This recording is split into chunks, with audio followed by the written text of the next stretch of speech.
Thank you, Jennifer. Good. Thank you very much. I am. Well, this is very impressive. I think maybe I should be doing a fashion show out here. It seems. This is very interesting. Well, I am so glad to be here back once again at the First in the Nation here in New Hampshire. You know, it's funny, I'm from Virginia, so I had to come north to New Hampshire to avoid all the ice and the cold and the snow, you know. All right, we're on a timer, so I'm going to get started here, because I have a lot of things that I want to say to you, and maybe if we're fortunate here, I can save a few minutes for questions and answers, which I very much look forward to. I'm pleased to once again be back here. I've had a chance to be here very often. This, I think, is my 19th trip to New Hampshire. A lot of the candidates, of course, have chosen their own strategies, and some are starting in some other states, but I have selected and chosen to start here at the First of the Nation in New Hampshire at this First in the Nation primary. This is what I've chosen to do. And I'm very proud of it. 19 times here, multiple days each time. Just yesterday, a day before yesterday, I was up in North Conway.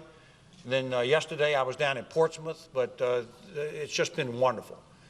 The people in New Hampshire take this very seriously, I've noticed. Yeah, they do. And I've noticed this, when you go and you shake hands with people in lunch counters and so on like that, when you interrupt in their lunch, nobody is disturbed about it. They're all very happy to see you because they sort of expect to see the candidates do that. But I'm pleased to be here. Sam Cataldo, Senator Sam Cataldo here of the State Senate in New Hampshire is the chairman of my committee. He's hiding in the back room, but he'll be out later, I assure you. Listen, let me just start by, many of you know me. I've met most of you, probably at one time or another, and many times over the past year and a half. But those of you who don't know me, let me just run through this pretty quick. I'm a regular guy, a regular, normal person. My father was a meat cutter for 45 years at Safeway. My mother was a church secretary. She finished her career as a church secretary for the Methodist bishop. And I went to the public schools, no silver spoon.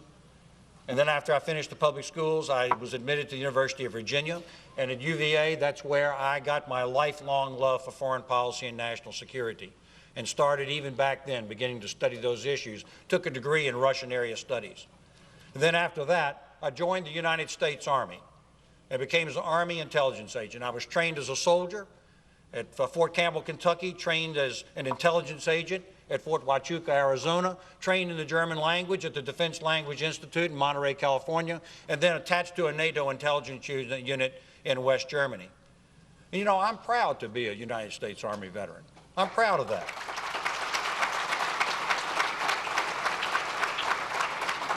And I'm the only veteran in the race. So the time comes to talk to veterans in New Hampshire and across the United States of America, I think they're going to want to know whether somebody on the Republican ticket has actually had the experience of serving in uniform. Well, technically, overseas I wasn't in uniform, but leading up to it I surely was, and the ability to serve overseas on behalf of our country. I went back to UVA Law School. I was eventually elected to be chief prosecutor, prosecuted cases, with a large staff also. Then I was elected to be the Attorney General of Virginia, then the Governor of Virginia. The Congress came to me and asked me to chair several major federal commissions. The one that I think I'm most proud of was when I chaired the National Commission on Terrorism and Weapons of Mass Destruction on behalf of the United States. And we issued our reports. And in 1999, we issued our first report and told the Congress and the administration that a chance of an attack in the homeland of the United States was quite certain, and that we had to do something to prepare and to get a strategy. It was ignored, of course, and then in 2000, we issued a second report and said, you don't understand what we told you last year. An attack on this country is inevitable, and we have to be prepared. And at the end of the third year, what happened? The 9/11 attack. I'll tell you a quick story, and I don't want to burn up all my time here, but I'll tell you a quick story. I was the governor of Virginia during that 9/11 attack and the chairman of that National Commission. I was in the governor's mansion when we turned on the television. We saw the first World Trade Center on fire. Roxanne and I watched as the second tower was attacked by the airplane, and I knew at that point I was a war governor, and I had to do something right then. And I picked up the phone and I activated the Emergency Operations Center. I notified the state police across Virginia that if there was evidence of gunplay, that the central headquarters had to be notified immediately so we could take action. I activated the National Guard and got across Capitol Square to my office in time to find out the second state attacked that day was Virginia, because the Pentagon isn't in Washington, D.C. The Pentagon is in Virginia. And I did what was necessary. I spoke to the people of Virginia by broadcast that night. I visited the wounded in the hospital. I went to the Pentagon and saw it on fire, supported the fire and police and rescue as they did what was necessary. This is the real life experience that I have had in national security and foreign policy that I believe sets me apart from the other potential candidates that you will choose to offer to run for President of the United States to the American people. Well, we now are in a dreadful situation in this country. We have seen the failed Obama policies over the last 8 years. We've seen the continuation of the added taxation and the slow economy that's robbing our young people of their opportunities for the future and endangering our workers across the country. We have seen now the advent of the Democratic Party, which seems determined to offer a socialist candidate for President of the United States. Now, there was a time when you wouldn't say something like that, but it's okay. You ask Bernie Sanders, he'll tell you that it's a socialist party right now that they're offering. Hillary Clinton, of course, is the same, cut from the same cloth, exactly from the same cloth. It's just a little more deceptive, I think, in terms of what her presentation is than Bernie Sanders, who gives it to you straight risky. This is a slow economy, and it has to change. And the international dangers to this country are more significant than we've seen in my lifetime. When I was a soldier stationed on behalf of NATO in Europe, there was this Russian-American balance that we were trying to maintain to prevent war. Today, the United States is challenged from Russia, from China, from North Korea, from Iran, and then something else, of course, again, as well, and that is the international guerrilla war that we're all facing here today. These are very serious challenges that we have. The Iranian deal is supposed to keep us at peace for a period of time, but yet our sailors are assaulted, taken prisoner, put on their knees, held as hostage briefly, put into videos. Don't you think that that image is meant to be real across the Iranian world, the Islamic world, as they humble the great United States of America? And I say to you, it's time for a change. It's time for the Republicans to offer someone who actually will stand up and provide real presidential experience and leadership on behalf of the United States of America. So, ladies and gentlemen, what kind of country really have we become? You know, we, in 1776, set down the proposition that citizens were actually individuals with rights. The Declaration of Independence set this down. We hold these truths to be self-evident, that all men are created equal, that they are endowed by their Creator with certain inalienable rights, among which are life, liberty, the pursuit of happiness. And governments are constituted to secure those rights, not to grant them. But over the 20th century, as we saw World War I and the Great Depression, we've seen now the country become a country of regulations. Can we deny that our rights could be impeded on right now by the Supreme Court, by the Congress, our gun rights, our individual rights of speech? The world has changed, and I say to you that it's time that we Republicans lead this country into a real society of liberty in the United States. We have seen the country become a society of people who need to be managed. We have seen regulations begin to bind us up into an iron cage.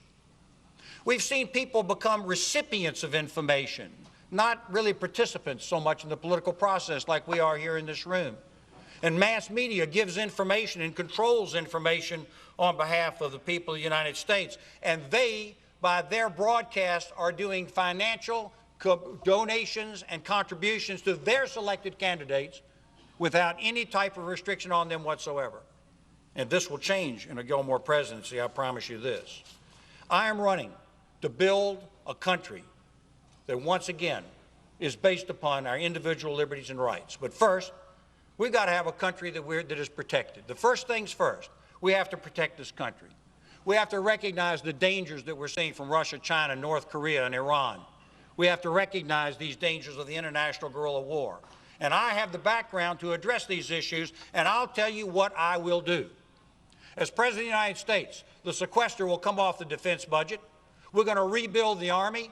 We're going to build new surface ships for the United States Navy. We're going to give the combat brigade back to the United States Marine Corps. And the people around this country will know that the United States is serious about protecting our people and our national interests in this world today.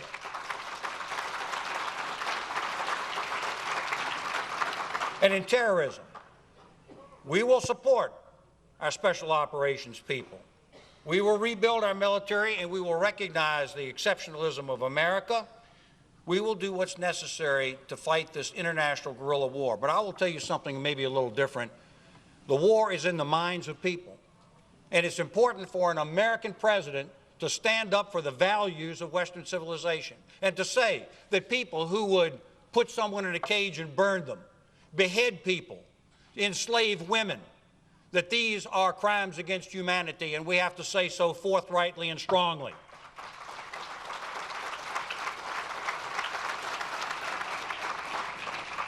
And one more thing. If we expect our military people to protect us in this time of crisis, then we have to remember our veterans. We have to remember veterans in the United States of America. Did I mention I was the only veteran in this race? Did I mention that? I forgot. Did I? Our veterans, I tell you now, a Gilmore presidency is committed to their having the same standard of medical care that all of us have in the community. We will recognize post-traumatic stress disorder as a real thing and the danger of suicide that it creates. We will recognize things like Agent Orange and oil fire burnings that they've seen on the battlefield. We will have a reasonable reform of the appeals process so that veterans who are turned down can have a chance to have their say in this bureaucratic system and not be taken advantage of. We will give genuine respect to our veterans, and they will know when they come off of active duty that they will be treated with respect inside the United States of America.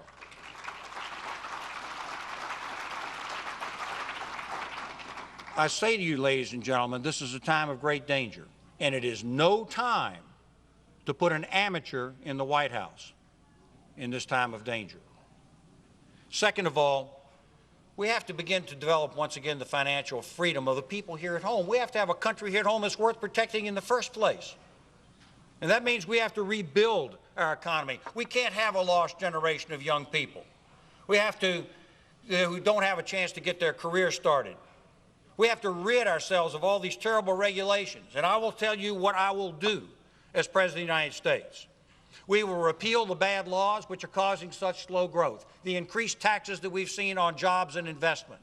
We will reduce these terrible regulations that we see from the Environmental Protection Agency. Now, nobody in this room wants dirty air or dirty water, but the EPA has taken it upon itself once again through regulation to control the lives of the American people. This has to stop. It has to change, and it will stop. And education, a way of either controlling people or enabling people.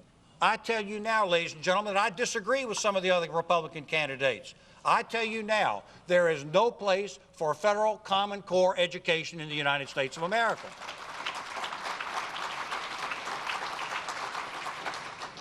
And we will implement the Growth Code, where we reform the tax system to give 10 and 15, 25% on personal tax exemptions. We will do what is necessary at this point to take the commercial activities and charge them 15%, and we will eliminate once and for all the death tax in America. If we do these things, the economy will grow at an appropriate rate. We have deliberately hobbled the American economy. It's time for somebody running for president to say so and say what he will do to correct this situation. I am that candidate. And one more thing. It's time to remember the empowerment of the individual. You know, I'm a board member, a national board member of the National Rifle Association. Thank you. I promise you this. I will stand for the individual rights of Americans to keep and bear arms under the Second Amendment. If a gun control legislation comes to my desk as president, I will veto it faster than it takes Hillary Clinton to eliminate her emails.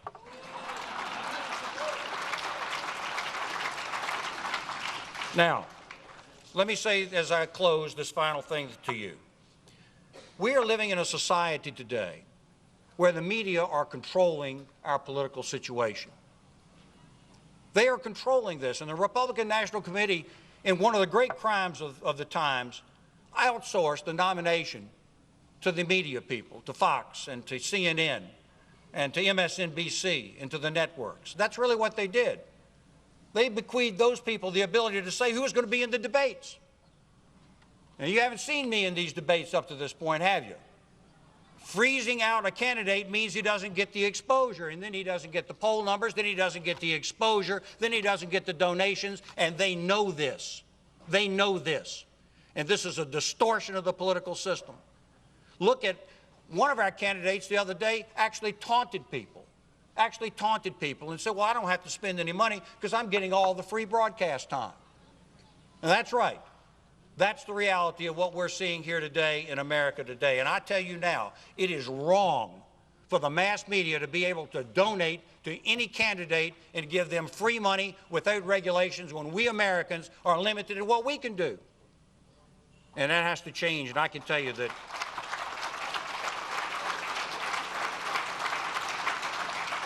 So, here's the story. By the way, I might mention that 2 ballots have excluded me, Maryland and Michigan, and when I called them and said, what gives? I'm all over the country campaigning for President of the United States right now. What are you doing? And they said, our standard is who the national media generally recognize as a candidate. Yeah, that's what they said. So you see, folks, what I have described to you is a distortion of the politics of this country, but I'm telling you now it is becoming official in many of the states. And this is wrong, and it will change when I'm President of the United States. But there is a way. There is a way. There's still a way that we can restore democracy in this country. And it is the New Hampshire primary. It is still here. It is still a part of things. You still have the power to change. You, as leaders of the Republican Party of New Hampshire, and people who are respected in your community, and people will follow your leadership on this, you don't have to have your choices limited by the mass media and the national party. You can choose. You still have the right to pick your candidate. So I'm asking you to support me. That's why I'm here. I'm asking for your support. I want you to tell your friends. I want you to join the Gilmore Committee headed up by Sam Cataldo. I want you to vote for me. It makes a difference in this race. It can make a big difference. With this scattered field, a large number of votes can send a message. And that's what I intend to do. But I'm not in it to send a message. I'm in it to win. I always have been and always will be. So, ladies and gentlemen, I'm asking you now, support me, join my committee, speak to your friends, and I'll tell you now, on the basis of what I've specifically told you today, we will rebuild this country. We will rebuild it. It will be a freer country, and it will be a safer country. Thank you very much for the chance to be here with you today.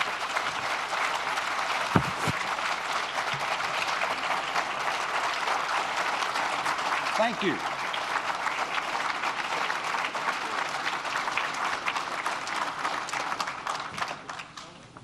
Now, I've still got a little time, I hope. It's still green light over here. We're going to let Matt Mayberry figure this. Yes, sir.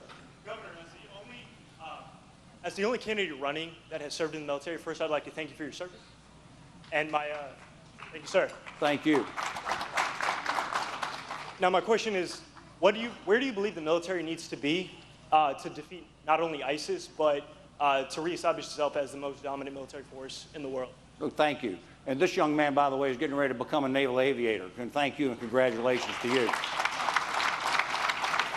At least that's what you told me last night when I saw you. So congratulations. And by the way, I don't need congratulations for serving the United States military. The country called me when I finished UVA and I went. And I didn't expect anybody to pat me on the back, and I don't think the veterans of this country expect that either. I talked to one yesterday. He had his arm missing because he'd gone out of a B-17 in World War II, no less. He didn't need any thanks. He just served his country, and I think that's what our military does here today and our veterans have done. Listen, ISIS is one particular thing, but it has to be understood as something much larger. This is global. This is a global problem that we're facing of radical Islamism. And that means that we're going to have to join a lot of people together with us, not just our military. Now, I've told you here what I'm specifically going to do. I'm going to rebuild the United States military so that we're able to defend ourselves and people around the world know we will defend ourselves. But at the end of the day, radical Islamism has to be defeated by its ideology. And we have to recognize we defeated Nazism, we defeated socialism in its more extreme version in Russia, and we will defeat this, and we will win. But it means that we have to say what's right and what's wrong, and we have to say that people who do pot bombs in Boston are wrong and evil, people who shoot people in San Bernardino are wrong and evil, people who misuse their uniform at Fort Hood are wrong and evil. It's global, it's worldwide. Specifically, of course, we will squeeze these people back militarily and eliminate their sources of strength and ability. And we'll deal with the Russian situation over there, although it's much more complicated. And I assure you, based on my experience, this is no place to play games. What I can tell you, we will squeeze back the ISIS, but then the bigger issue is we have to defeat radical Islamism worldwide. And I'll tell you that I've spoken to some of the Muslims here in the United States of America. And they've told me, by the way, they're actually very afraid of the Republican Party right now, which I think is a damn shame, frankly. But that being said, they don't believe in this radical Islamism, and they're prepared to join forces with their fellow Americans to fight this and stand up for us, and that's what I intend to lead as President of the United States.